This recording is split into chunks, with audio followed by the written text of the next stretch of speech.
Portuguese priests and Jesuits were known to accompany most early expeditions to Africa.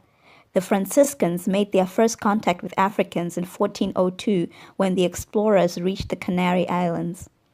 The Treaty of Tordesillas, signed in June 1494, divided the newly discovered lands outside Europe between Portugal and the Crown of Castile along a meridian 370 leagues west of the Cape Verde Islands. The lands to the east would belong to Portugal and the lands to the west to Castile. In this treaty, the Pope recognized Portuguese claims to Africa. Thereafter, missionary activities in Africa were sanctioned by the Portuguese king. Early conquistadors would always set sail with at least one chaplain. In 1482, Portuguese explorer Diogo Sao came into contact with villages in the large ancient kingdom of the Congo, an area that now covers parts of the Democratic Republic of the Congo DRC, the Republic of Congo, and northern Angola. During that time, the Congo was ruled from Banza Congo, a prosperous farming village near the mouth of the Congo River.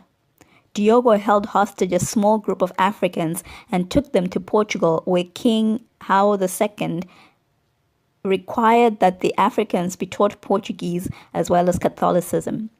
Between 1484 and 1485, Diogo returned to the Congo area with the small group of Africans who were now fluent in Portuguese and understood Catholicism. It is estimated that the first group of missionaries from the canons of St. John of Eloy set foot in the Congo region in 1491.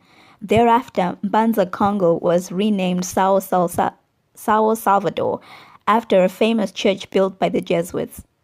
King Zinga Aanku and his wife Nimbanda were baptized on June 4, 1491, and given the new names Hao and Leonor, while their eldest son, Prince Zinga Mvemba, became known as Alfonso, after Prince Alfonso of Portugal.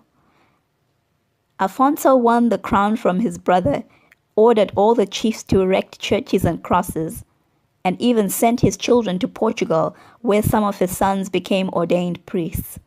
On May 5, 1518, King Alfonso's son Enrique was ordained as Bishop of Utica in Sao Salvador, where he became the first African south of the Sahara to receive the title. Pope Leo X, who ruled from 1513 to 1521, later appointed Enrique Vicar Apostle of the Congo within the Archdiocese of Sao Salvador. However, most of the citizens of King Alfonso's kingdom continued to practice ancient African religions. When the Jesuits came to the Congo region, they offered education as a means to influence the local population.